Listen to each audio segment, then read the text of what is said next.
high treason. Something everyone can get behind, right?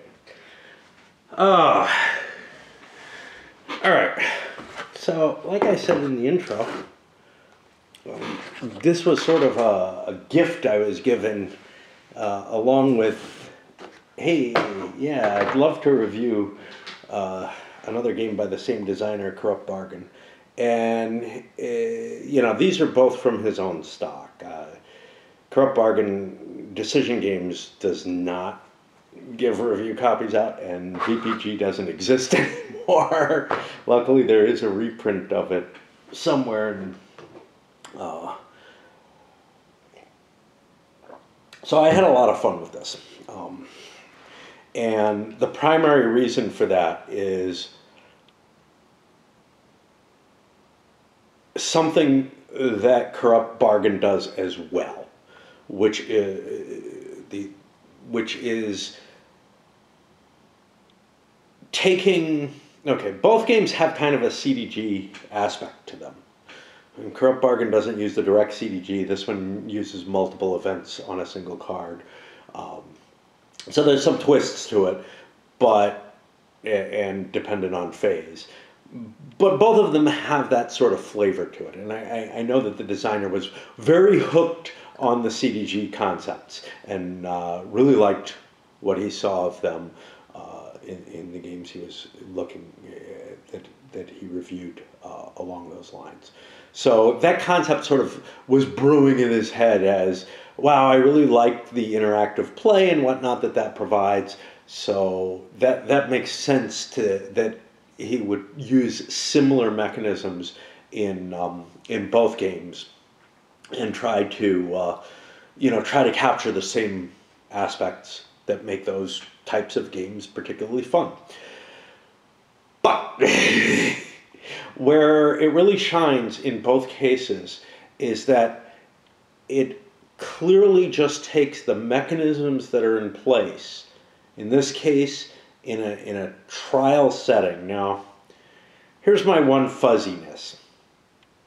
I don't know, and maybe someone else does, but I sure the hell don't, if Canadian trials at that period in time, especially one where the government really wanted to railroad a guilty verdict, follow the same sort of rules of jury selection and evidence presentation. I would assume evidence presentation is pretty much the same. That's the English system. But the jury selection feels very much like a modern jury selection, and I just question in my head, would you have that in this period?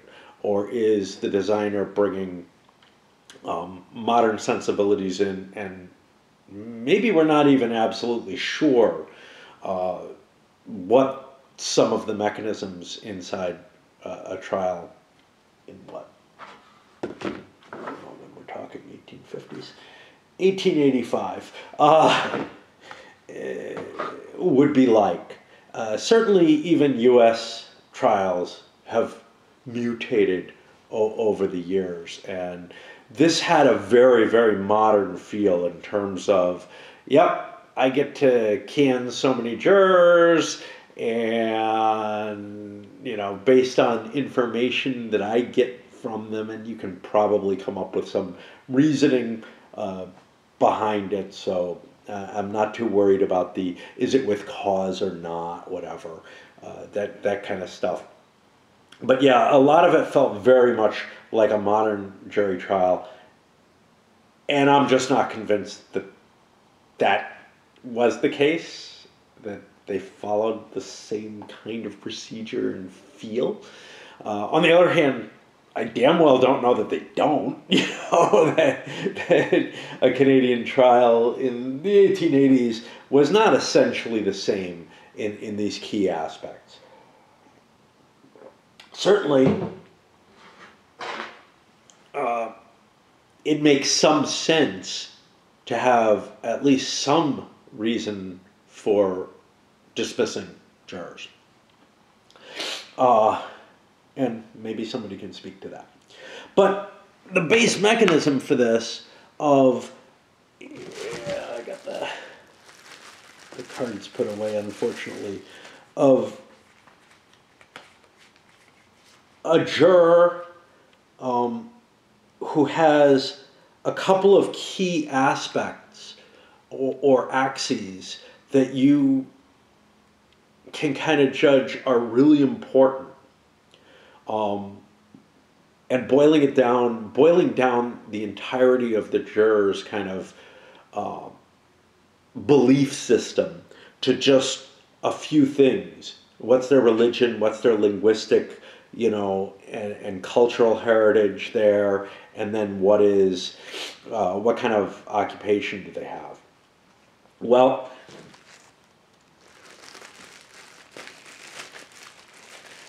that is just incredibly clever. And then allowing the arguments to basically be tracked in terms of how persuasive they are to that given type of background situation. Now, in and of itself, that and the one other mechanism that goes with it, which is individually targeting and swaying jurors, which is absolutely key. Now, the one thing that I feel a little weird about is I kind of feel like this track and the swaying the jurors' functionality should be linked or something.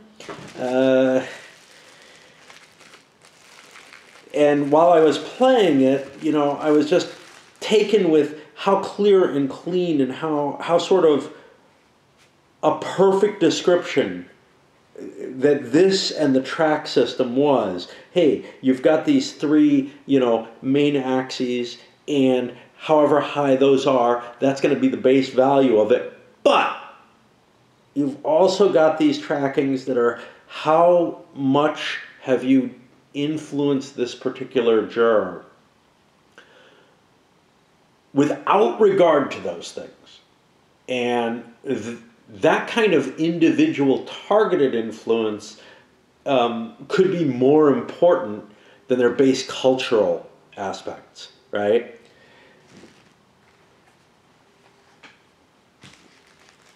Just by having those two different fields to fight on, and the mechanisms that the game uses to stick them all together and glue them together in a functioning fashion. And we'll go over a little bit of how that all works. Just seems...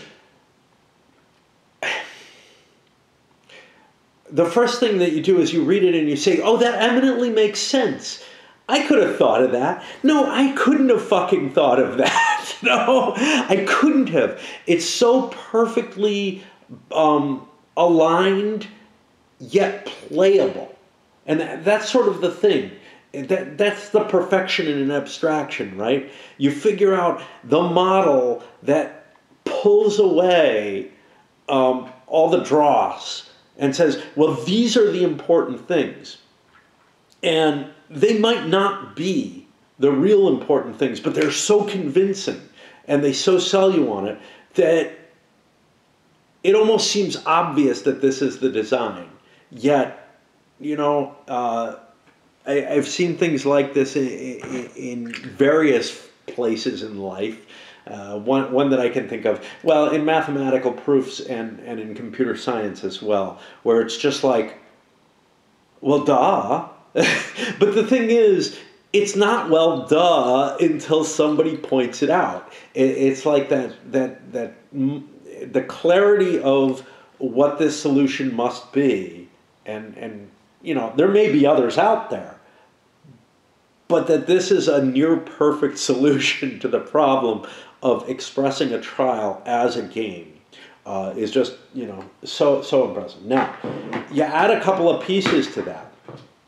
Pieces that I think are really important, but maybe aren't as well fleshed out entirely. So this evidence of guilt, proving that he was there, etc. What does that do? Well, that locks in the jurors more conclusively if that number goes up high towards, yeah, you know what, I think he did it.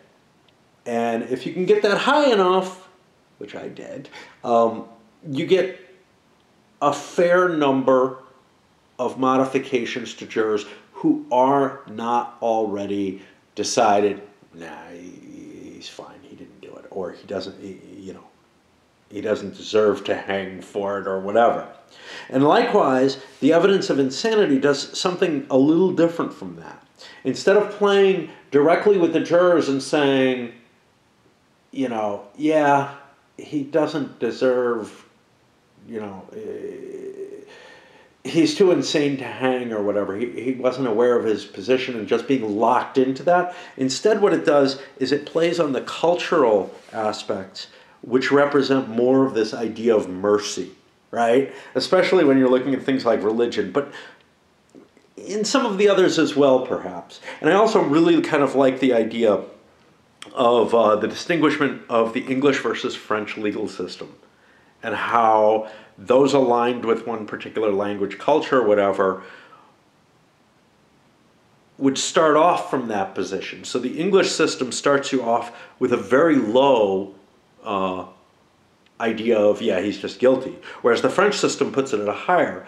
But the French system is more willing to take exculpatory evidence into account. So some of that may be the idea of, well, this man is a Frenchman, or at least half Frenchman, or half Francophobe. Francophile. Francophile, not Francophobe. And should have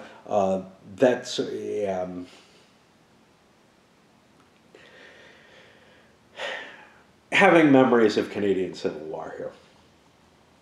I've done a number of games on Canada. That and did one recently. I can't even remember what it's called. I expect to see it over here, and I do not. Shit. It was fun. It was another CDG, but one where you're playing out maybe this very same, let's see, it's Prelude to Rebellion by Compass. When is this?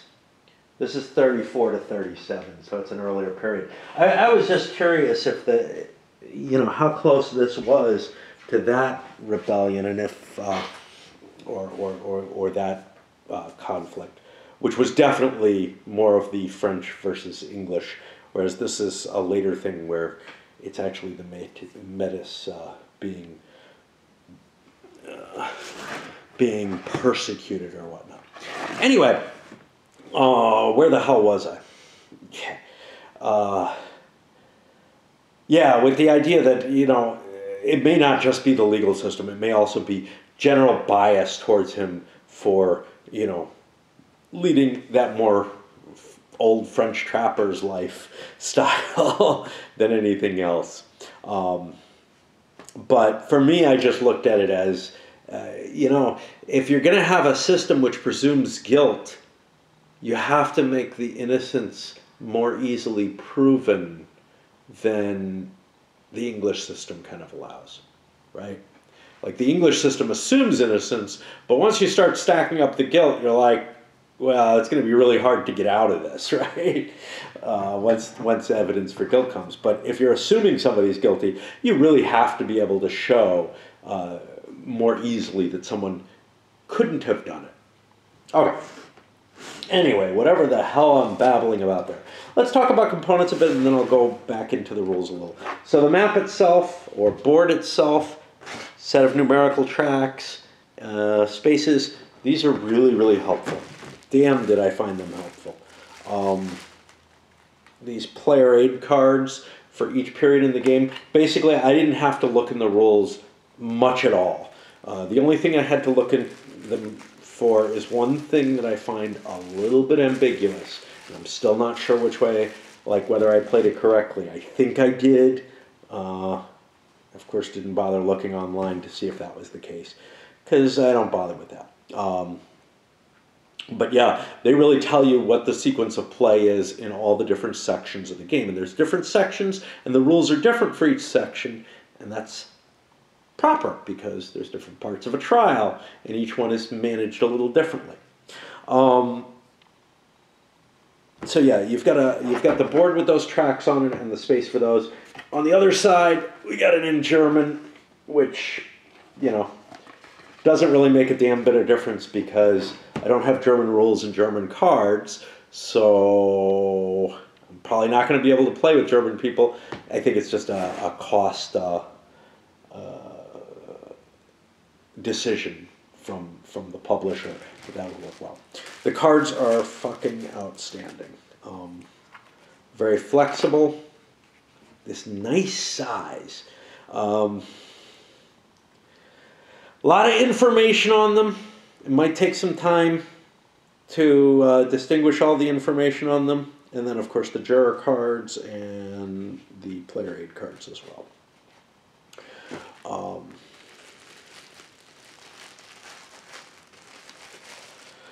The counters, perfectly suitable. This is Victory Point Games, so it was laser cut, I'm assuming. They smell a little bit like it. I don't have any smudge on them at all. This was later in their period. They may have started figuring out a way to clean the counter sheets before they packaged them. I know in some of the earlier ones I got, they came with a little napkin that kind of said, "Clean your game."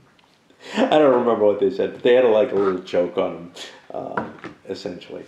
The rulebook largely works for me. Yes, lots of color, lots of pictures. That worked just fine for this complexity level game. I got no problem with trying to demonstrate setup with a picture on a game that's fairly simple. I found it a perfectly reasonable way to handle things. I didn't find much confusion in it. There is the one point that I have to say, whether or not events that don't explicitly say that they ignore the sway markers, and that's pretty much all the events except the ones that clear the sway markers, can move the track. I could read the rules either way on that, and I chose to read it that, hey, the event cards are not swaying. Swaying is a particular action done in the rules at a particular time, but there's enough to say. What they actually say there is, I'm trying to remember what it is. It's under the argue one aspect, which puts sway markers into place. And sway only means those markers. What they say here is if all three fields are filled with sway markers, no matter whose, the jury determines the subject has been exhausted and the aspect track is now considered closed. Action points can no longer sway closed aspect tracks. Okay, that's simple enough. However, certain events that explicitly allow it may do so. And now I'm changing my mind on that. It's a big deal if your events can't move those markers around, because that becomes a major strategic factor that closing those issues really locks them down. The only way to get them reopened for any consideration whatsoever, including summation, when you normally hit the same points that you hit before to solidify the jurors,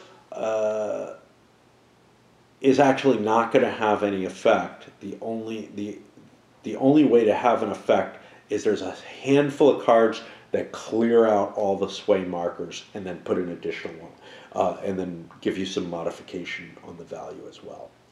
So, yeah, I've been blowing hot and cold on that rule since I first looked at it, and I keep changing my mind on how it should be interpreted. Now I'm thinking I played it wrong. It all depends on, how you want to interpret what sway means. And the events don't say sway on them. The only place where it says sway is on the placing of the sway actions. So you wouldn't think you would think that's the only way to sway it. Anyway, it's one ambiguity. It might have a major effect on the game. And let's see. Rulebook has a nice silky feel to it. But that means it's glossy, and so you can't write anything into it. Luckily, without like a scripto or whatever. Is that the right thing? Scripto. No, scripto is the. See, I never can keep track of scripto and Sharpies. I think Sharpie is what I want. Indelible writes on anything and lasts forever. All right, what about the core systems to the game? Well, one of the things that I alluded to is that there's 5 different phases to the game. First, there's the jury selection, where what you do is you probe the various jurors using a hand of the cards, and it's the same set of cards. Like I said, they have many different pieces of information on them. One of the pieces of information involves the jury selection. You use that capability to probe the jurors and find out whether or not they align with you. And some of that probing reveals it to your opponent. Some of it keeps it just to yourself. You also get to hide 2 of those cards. And every time you have a new hand of cards, you're going to get to dump 2 of them into your final summation deck. Then you have 2 sets of the normal trial. And for the normal trial, for the jury selection, the prosecutor goes first, then the defense goes. And again, this is modeled after a modern jury selection thing. And I'm not sure that's the same, again, in 1885. But then you're allowed to dismiss half the jurors, basically. And what's cool about that is this is one of the few trials of any real importance where there's very few jurors. The government basically set it up so that there were only 6 jurors so that they could really kind of control the trial better. How much the government is able to control it, I'm not sure, because they got to go first, which actually gives advantages to the defense. For the main section of the trial, you have 2 things that you can do with cards. One is you can spend action points, and this is like ops points in your CDGs or whatever. Yeah, some of them call them action points. For those, you're able to do movements on that aspect track, and this is clearly swaying because it puts a sway marker down. And each time you move a track using action points, you fill this up, and eventually it's blocked, and you can't use action points anymore on it. Can you use events? I don't know. That's the ambiguity. You can also use those action points to play around with the jurors themselves and just target one juror with your arguments and sway them and try to lock them in. Once they're locked in, they largely won't change. There are some events that can change them. And you get a big bonus off of them. The different jurors, some of them are more forceful personalities. I wonder if that linked well. Some of them have more forceful personalities, and they will be harder to convert and fully lock down. But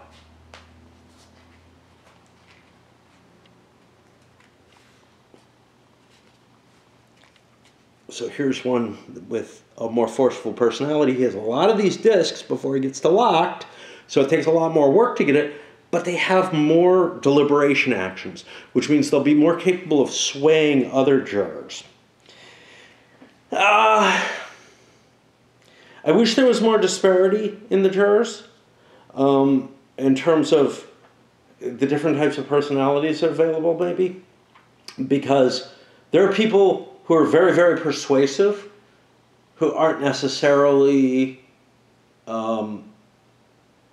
difficult to convince. could be very good orators, very good arguers, very good debaters, but not really have a strong grounding in terms of, yeah, well, this is what's right. The game doesn't look at it that way. Basically, the more valuable the juror as a persuasion argument, the more difficult they will be to persuade. Now that makes sense from a gameplay point of view, in that you really don't want someone to be easy to persuade yet incredibly valuable. So I can kind of see that. But anyhow, those are the two things you can do with your action points. You can try to lock down a juror to your belief set, and they will argue within the realm of the things they understand to try to sway things in your direction. We may have seen how that worked. But also,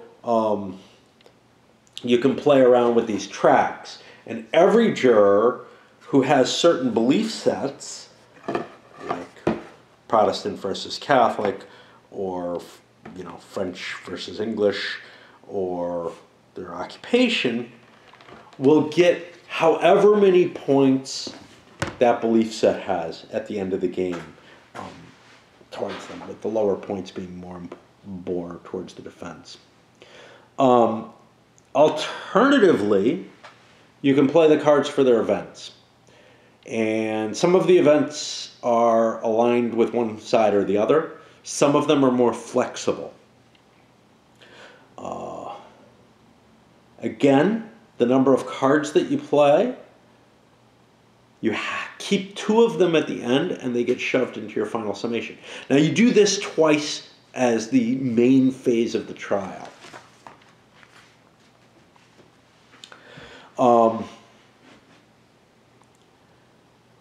Then the cards that you've put away, that you've banked for your summation, can be used, and they're a little bit different from how you're able to play them during the main phase of the trial. They have events, and the events are a little different for this phase, just like they were different for the jury selection phase. Otherwise, if you don't want to play them for the events, they're worth a couple action points. And you might end up dropping some cards that are just not particularly good in there, because in the summation they'll be worth action points. The action points in the summation can only be used to influence jurors who are not locked. So you can move their status in terms of how many, I don't know what they're called. They're not sway markers when they're on the juror, I guess. Maybe they are. Okay. Then, after you do that, you go to the jury going off to deliberate, and they take a look at the guilt level, which, again, the guilt level impacts, I'm still in German. The guilt level impacts the number of sway markers. First of all, you need at least 2 guilt to be able to win the game as the prosecution. And if you get it above 2, they add an additional sway marker in your favor on every juror who's not yet locked. So that gives you a little bit of movement based on the evidence itself. On the other hand, when you take a look at the insanity defense, and if that's been promoted far enough, it moves all the tracks down, which simply means that there's sort of more of a tempering of straight justice by the, hey, he couldn't control his actions. Okay.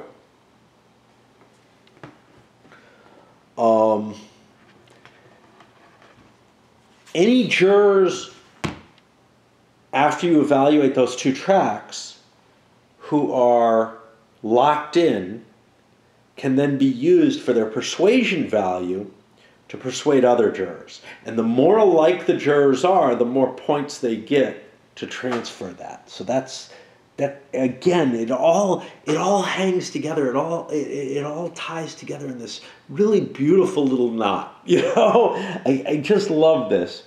And Finally, you do a scoring, which is based primarily, and I think I've gone over all this enough, but it's based primarily on these tracks. So if you have a certain aspect associated with you, you're worth however many points that aspect has been convinced.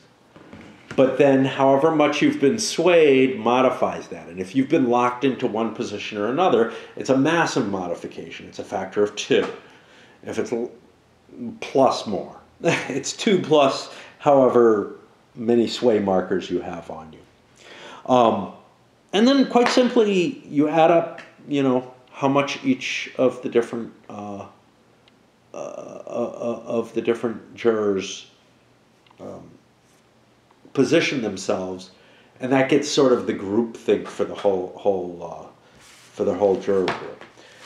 Now, one juror can influence another, and then that juror can continue to influence the next one if they get locked down. So that's, again, a kind of a, hey, how can I set this up so that I can make all the dominoes fall the way I want them to? Which might result in more drastic swings than you might be used to in a game. The one place where, if this was not a victory point game, I would kind of be scratching my head and saying, I'm just not convinced about the balance. Because, I played it with the knowledge that it was going to be kind of unbalanced, and saw some flaws that I made. But it was, a blowout. It was a blowout in favor of the defense.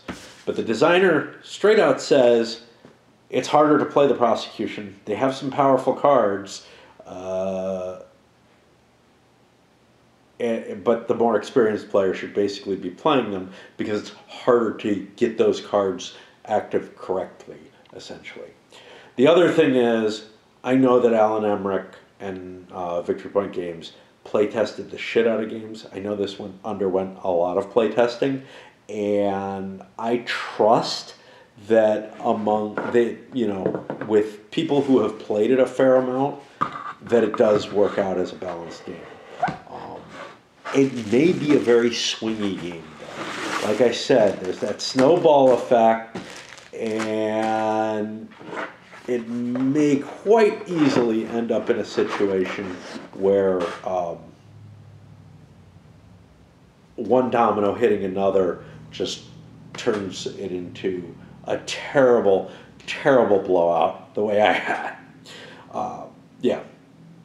The biggest takeaway I have, though, is just sort of a kind of awe about being able to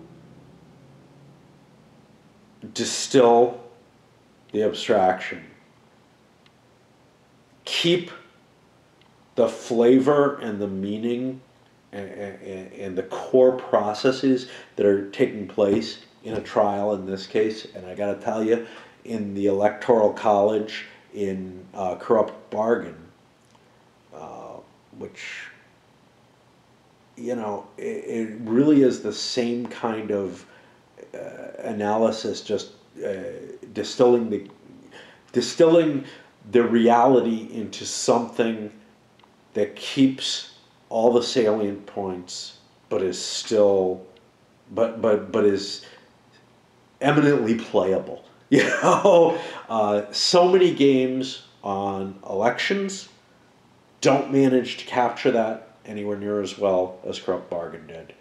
And I only know of one game that handles a trial in this kind of depth. There's things like Point of Law, right, which is basically Trivial Pursuit. Not really, but it's a trivia game for legal thought, and it's not the only one that's like that. I remember hitting another one that was similar to that. And then there's games that have a legal aspect to them that is generally a pretty minor part of the game,